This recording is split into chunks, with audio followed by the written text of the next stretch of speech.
Yeah, good. Like scarf. No, I don't like it. I love the scarf. It was given to me by an incredibly handsome gentleman.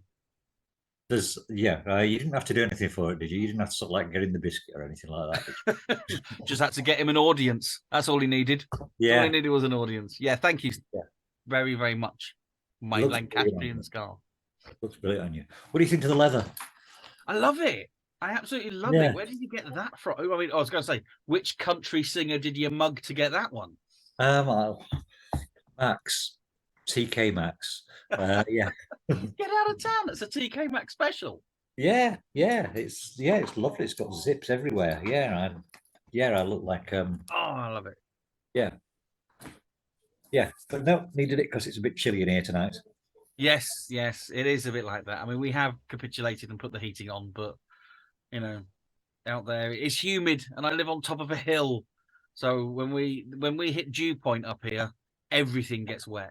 Honestly, you wake up in the morning, your hair's wet with the dew point up here. You're just showing off without hair, aren't you? Yeah, there's just any excuse to mention it. Yeah. Anyway, you're making up for it down here. You just look like you've pulled it down. Yeah, I'm trying to go for sort of like the American Civil War general look, and I'm hoping to sort of like get it down to to make up for the fact that I don't have pubes. Well, you'll need some special brushes for that. Yeah, I think we have a mutual acquaintance and friend, and wonderful person who we both consider family. That's Big Charlie Poet. Yes, and he has a most magnificent beard. And he does, yeah. He was telling me all about. You can see mine started because I got a bit lazy and I just needed to clean it up. But he started telling me about brushes and how he has these very special brushes for growing the beard that apparently stimulates beard growth and all that kind of stuff. Yep. I've been doing that. I've been sort of like using different brushes here and then sort of like combs to style it. And growing my ovaries. See? Yeah. Male grooming it just doesn't feel right. Whenever I sort of like go for any beard conditioner, I'm just there thinking, I'm sure this isn't manly behavior. It doesn't because it's what trying to think of it. This whole schema of what male behavior is. It's toxic masculinity, and I've been brought up with that. That's what it is. Yeah, it's like I mean, I always said is I am heterosexual or heterosexual, which is where I used to get my porn from. But there was a time in the 80s where I did wonder in that curiosity thing, mainly because I didn't align with the toxic masculinity that was kind of going on. And the 80s were a big time of that kind of sexual liberation with the homosexual community. And I found myself aligning with them much more than I did with the people I was supposed to be aligning with, according to all the magazines and all that kind of stuff. All it is that I just don't. I mean, it's like I'm a football supporter, but I don't like fighting. It's that kind of thing. So it stops becoming just traditional male behavior and just doing things that I actually like. So yeah, I get that. This is why you're able to embrace geek culture so easily, isn't it? Yeah. Because this is like doing what you want for the sake of you enjoying it rather than, everybody else is sort of like, everybody said Doctor Who's wanky, so I've got to give up on it. Yes, absolutely. And there's a lot of that. And I know you deliberately use Doctor Who, but it's true. And it means that I'm not afraid to go, you know what? There are more bad Star Wars movies than there are good Star Wars movies because they're bad movies. And it's got nothing to do with whether or not it's, this kind of female agenda or that kind of wokeness as you get bombarded with in the press. They're just rubbish, and therefore and it's not even snobbery. It's like I like a good bad movie, I really do, but sometimes they just make bad movies that are just not enjoyable. So I watched a dreadful movie the other night. Well, I watched 10 minutes of it. Terrifier 2. I mean, Terrifier 1 was absolute garbage. And I was sort of like, and it was only because of alcohol that I got to the end of Terrifier 1. And I thought, well, if they'd actually had a plot in it, it would have still been rubbish, but it would have been rubbish with a plot. Yeah. And then started with Terrifier 2, and it had got everything that Terrifier 1 didn't have. It had got shit acting. It had got, I think they were pretending to have a plot in there. Then it went into a dream sequence, and I just thought, my eyeballs don't deserve this. Yeah. Yeah. Yeah, absolute fucking garbage. Yeah. I shall avoid that one then. Definitely, yeah. Because there just genuinely isn't enough time to consume everything right now. Which reminds me about consuming entertainment and this kind of thing. Ash, what have we been reading this week? This week, we have been reading, and I'm not even sure how we ended up reading it because I'd got a different one set up for us. But yeah, we have been reading The Facts in the Case of M. Voldemort. Is that correct? Or is it an F? F. Voldemort. No, it's M. It is M. Yes. M. Because it's Maurice, isn't it? Yes, The Facts in the Case of M. Voldemort. Would you like me to give you a brief synopsis of it? Yes, please. Make sure that we've been reading the same one. So the unidentified first-person narrator begins his tale by explaining that for the past 3 years he's been interested in the subject of mesmerism, a form of hypnotism that renders the subject unable to feel pain, which was developed by Franz Anton Mesmer, an 18th century Austrian physician. In the course of his studies, the narrator realizes that no one has tried to mesmerize someone in articulo mortis, that is, at the moment of death. Therefore, he devises an experiment designed to answer the following questions: whether a person nearing death would be susceptible to being mesmerized, what effect being close to death would have on the process of being mesmerized, and how long actual death might be staved off by being mesmerized. To assist with his experiment, he recruits a friend from Harlem, New York, the well-known author M. Ernest Voldemort, who is in the late stages of tuberculosis and whom the narrator has previously been able to hypnotize. When M. Voldemort is nearing death, 7 months prior to the time of the story, he sends for the narrator. Because the cryptically identified physicians, doctors D and F, predict the patient's demise by midnight of the next day, the narrator sends for a medical student, Mr. Theodore L., who arrives to record the proceedings, from which the narrator tells his story. After Voldemort verbally agrees to allow the narrator to proceed, the narrator then mesmerizes the patient, who first says he is asleep, then a few hours later that he is dying, then a little bit later that he's dead. For 7 months, Voldemort persists in this final state until the narrator, in consultation with the physicians, decides that the humane thing to do would be to take the patient out of the trance.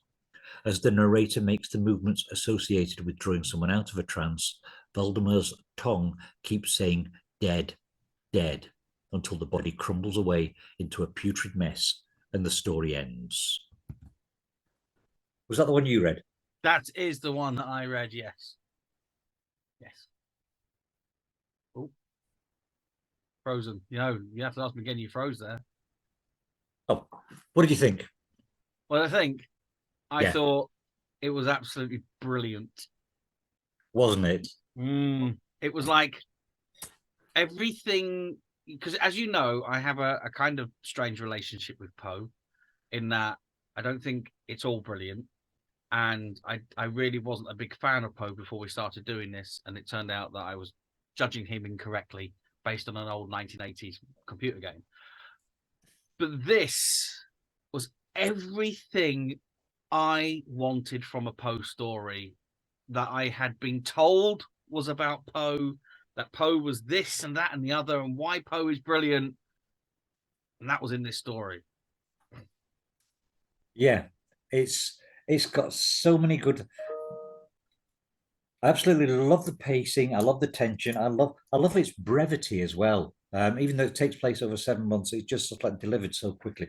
The one thing that pissed me off with this story was where Voldemort has got this illness where physicians can decide the precise time of death. Yes. And that struck me as being a little bit on the lazy side, as in, oh, there's this illness, not going to tell you what the fuck it is. But yeah, physicians can sort of like narrow the time of death the expected time of death down to the minute. Yeah. You know what? That just brushed over me in a way because I was taken in the atmosphere of it. I get that. It was just one of those things where, yeah, it's like it wasn't existing in this world. It was in a different universe, like we speak about that. It was completely within its own text world. So I think I can't say I did this, with a full front of thought. But I think because I'd bought into that, it was one of the rules of that universe, and therefore it wasn't breaking its own rules at all. Yeah. So it just worked because of that, because it wasn't trying to be. I don't know if it's because I'm writing an essay on escapism at the moment, but that's how it felt to me. Is I bought into it very, very quickly, and that's the problem I've had with Poe in the past. In that there's a number of things where it's very difficult to buy into it very quickly, right at the beginning. But this one, the setup, as you say, it was efficient. There was a brevity to it. It was right in your face to start with. There wasn't like the usual stuff that we get from him where it goes, right, this is what I'm thinking of doing, but I'm not going to tell you it all. Like with the premature burial. Oh, we shouldn't talk about things unless it's real. Let me tell you this story about it first. Then let me tell you this story about it before you get to the point of it's about him. Yeah. This one was straight in.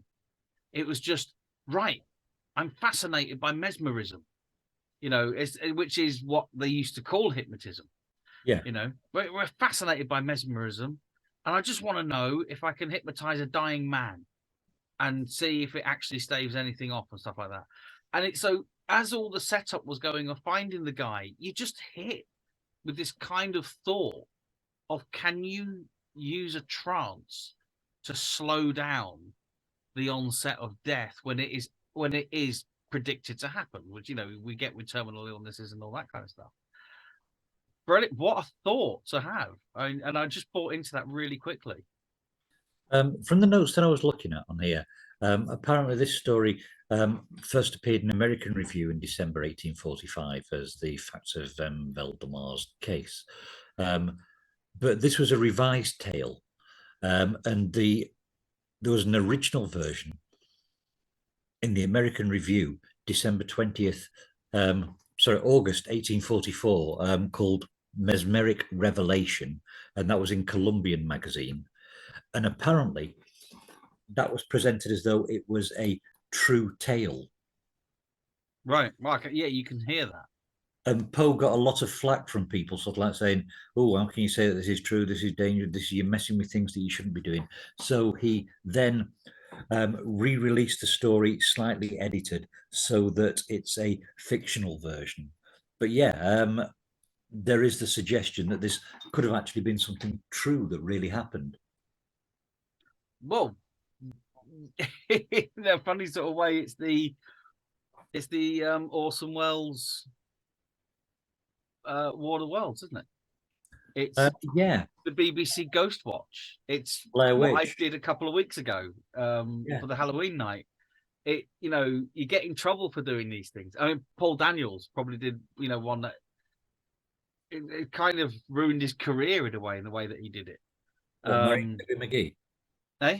Marrying Debbie McGee. There was one he did with an Iron Maiden, not the band, where it was all that whole "I have to escape before the barbarians run out." Right. And it was before the internet, so 90 sometime. And he's there in the Iron Maiden and the barbarians, and as you expect to happen, it clunk, chick, whir, and the whole mechanism goes bang and slams on him.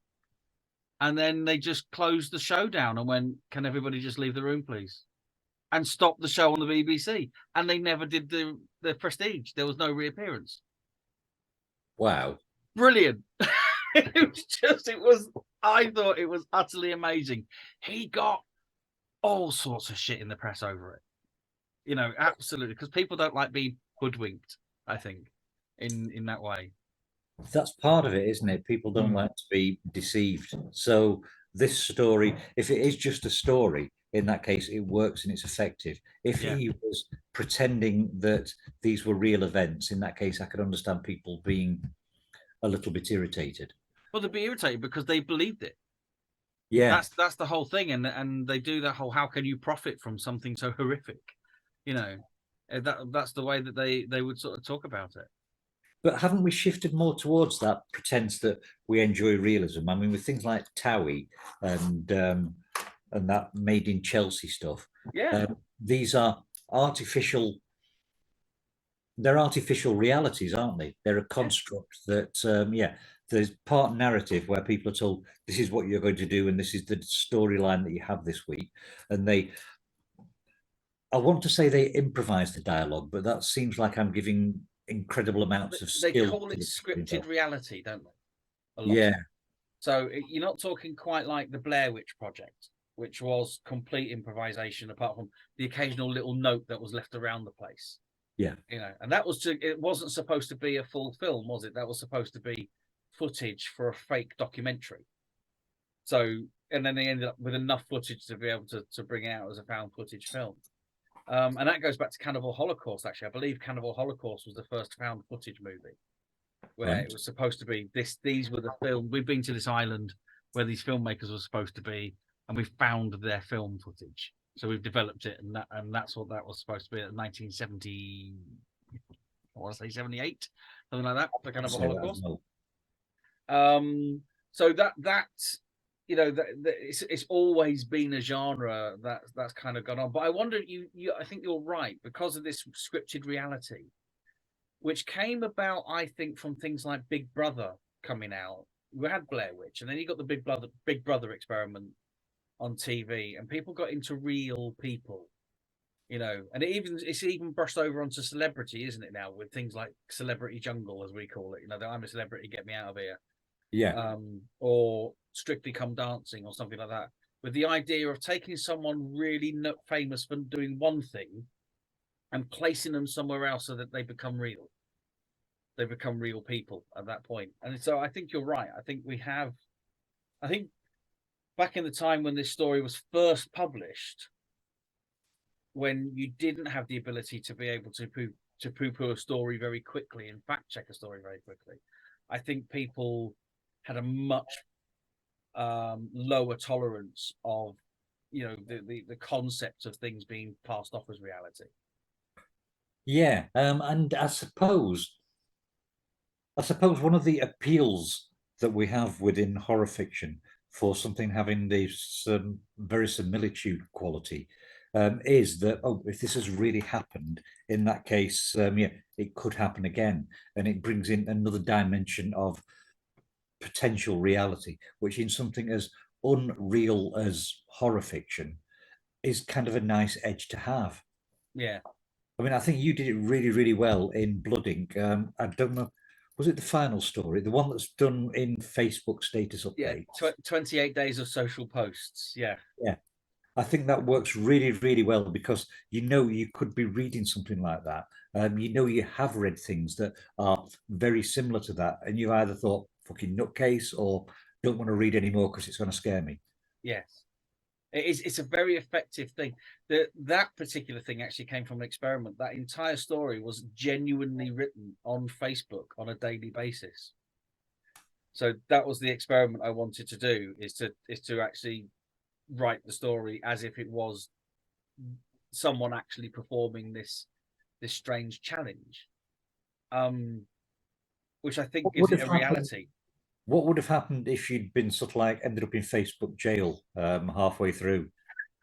Well, I thought the actual original idea came, and I got into trouble for it. Funny enough, the original idea came because we'd all got into lockdown, Right. and my first one was I started writing a fake diary of this house, you know, and my son and my wife Heather going into lockdown, and saying that, you know, one of us started having symptoms because it was before you could test for it, before Right. you had the home tests.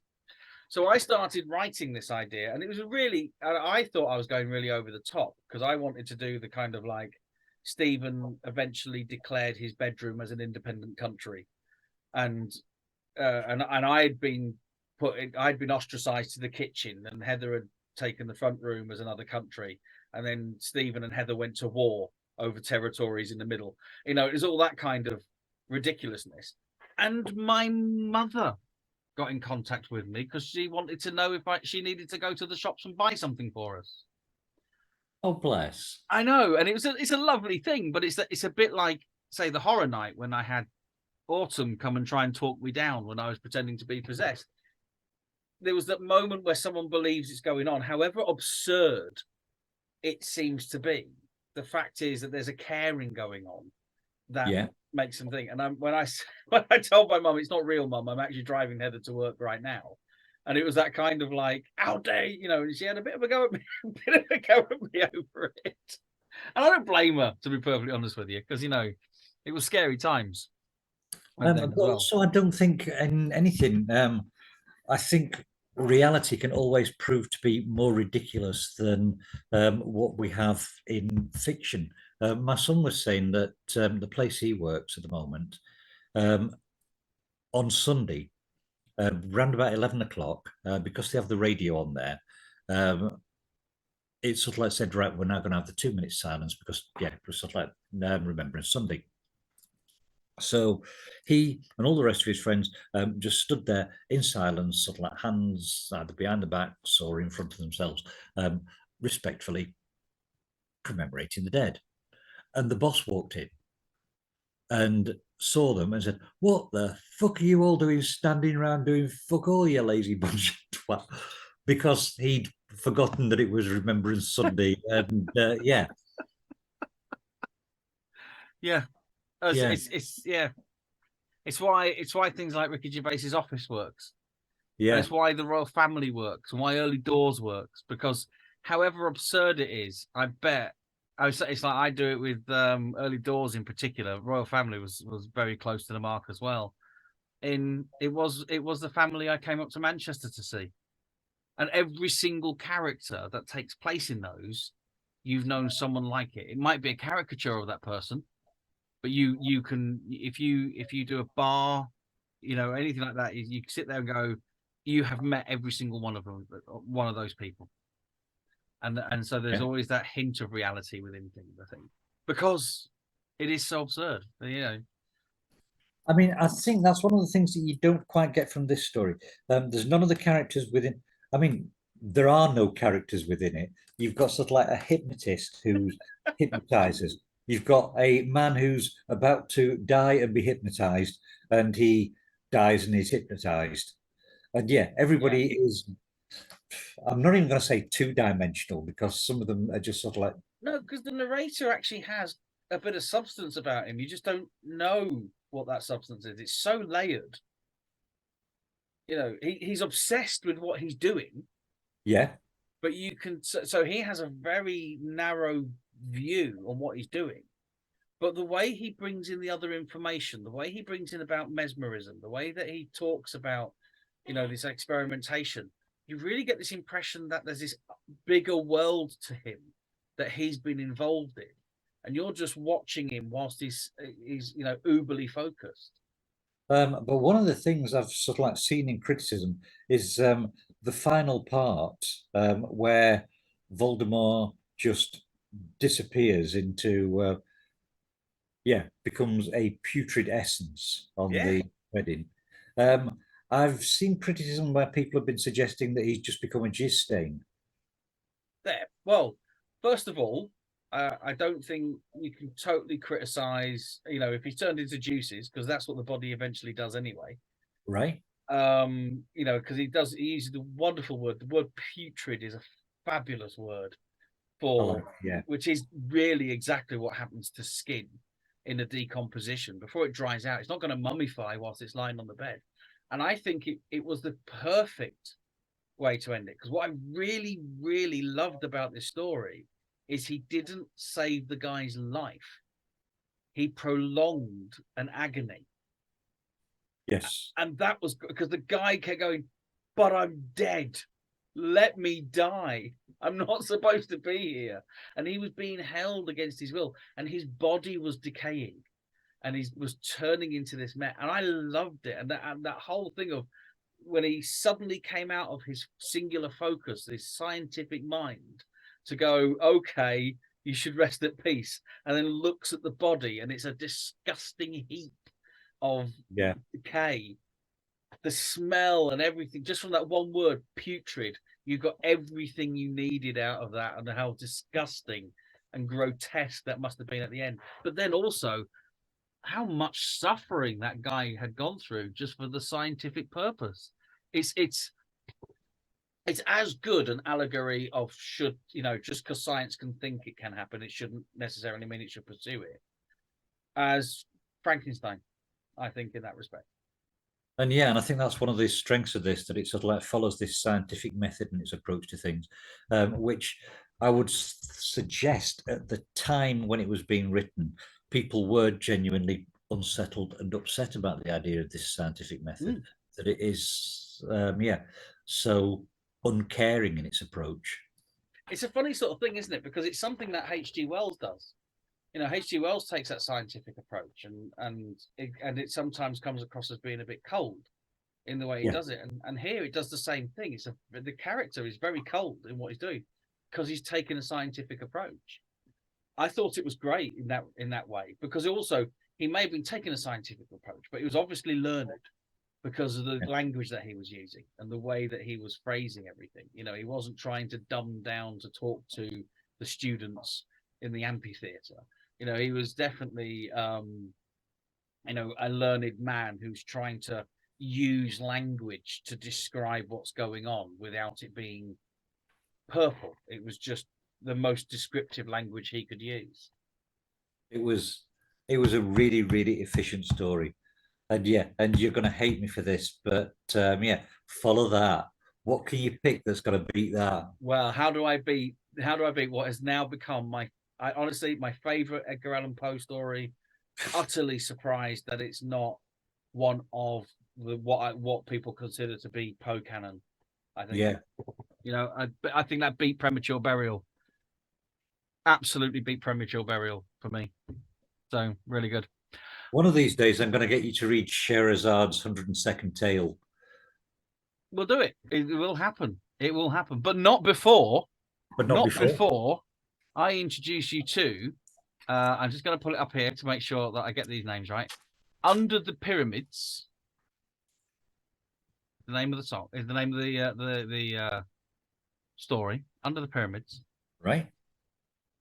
Which is also, if memory serves well, is also called Trapped by the Pharaohs, or something else that sounds like a euphemism. Yep, it's awful when you get trapped by the pharaohs. Something like that. Trapped with the pharaohs, but under the pyramid. Right. Originally published in Weird Tales as written by Harry Houdini. Shut up. But was actually ghost written by H.P. Lovecraft. And now goes under the mantle of written by H.P. Lovecraft for Harry Houdini. I've not read the story yet. I came across this one and thought, we have to read that. Yeah. And the actual story is written in the first person as an account of Harry Houdini's. So it was actually originally published as a supposedly true account of something that actually happened to Harry Houdini. Well, I said top that one, and I think you have done, yeah.